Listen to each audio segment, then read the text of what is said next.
Hey everybody, this is Matthew, and this video is going to be on the NVAR Appraisal Contingency. So understanding that the core contract doesn't have any language regarding the appraisal contingency. So that if you are not getting any type of mortgage whatsoever, you're going to need to attach this to the contract to ensure that the buyer's interests are protected in regards to the appraisal, the value of the property. So this form's really straightforward. The contract is contingent upon a professional appraisal of the property by a licensed appraiser, and you have until however many days following the date of ratification to get an appraisal. Now, this is, again, wherever you see a blank means it's a dynamic thing. There's no standard. It's simply what is the best interest of your buyer and what is the seller willing to permit by way of a contingency time period.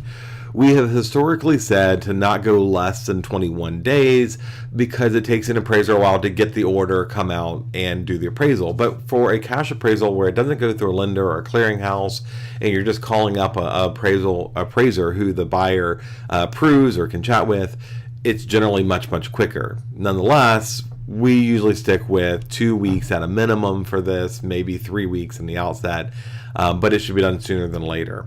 So let's say that we went with 3 weeks or 21 days from ratification. The purchaser has an obligation here in this paragraph to give notice to the seller whatever comes to pass. One of the things that I think is largely neglected when we deal with appraisals is that the buyer or their agent never seem to get back to the seller and go, oh, by the way, it's okay, although there is a compulsion to, there is an obligation to. So in this case, if the appraisal comes back and the appraisal is done and it says it's the same as the price or better, that's satisfied, we just go on to closing. So if the seller can't come back and go, oh wait a minute, it appraised higher, I think I want more money, we're going to get out of this. It's not. This is to the benefit of the buyer.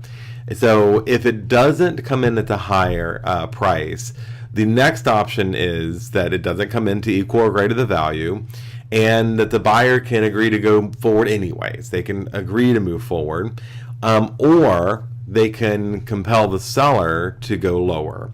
If the buyer doesn't want to move forward if the buyer doesn't want to move forward paying more than the appraisal and the seller doesn't want to lower it, then we go to the next step, which is if the seller does not make the election to lower the price, the parties may agree to mutually accept acceptable terms. So they can agree to something else, and if no election is made within 3 days, then the parties can terminate the contract, and the contract becomes void. There's no fault on anybody's behalf, it's just void. So from the day that you get the appraisal, you have to notify the seller. The seller and buyer, if it doesn't appraise, can come together and work out some other options or not accept the property. But either way, within 3 days of notification, some written notice needs to be given to the other party saying we're either moving ahead or we're going to lower, and we'll accept those conditions. And then again, the buyer could agree just to move forward anyways. So this bottom paragraph says if the purchaser fails to give seller notice by the deadline, the contingency keeps on going until closing. And that's something that you have to remember. All these finance contingencies, they exist until you take some action. But the seller can give notice to the purchaser and terminate the contract, saying, all right, we've given you 21 days, you didn't get the appraisal, we're just going to get rid of this because we're tired of waiting, or we don't want to stress about it, or we got a better offer, whatever it is.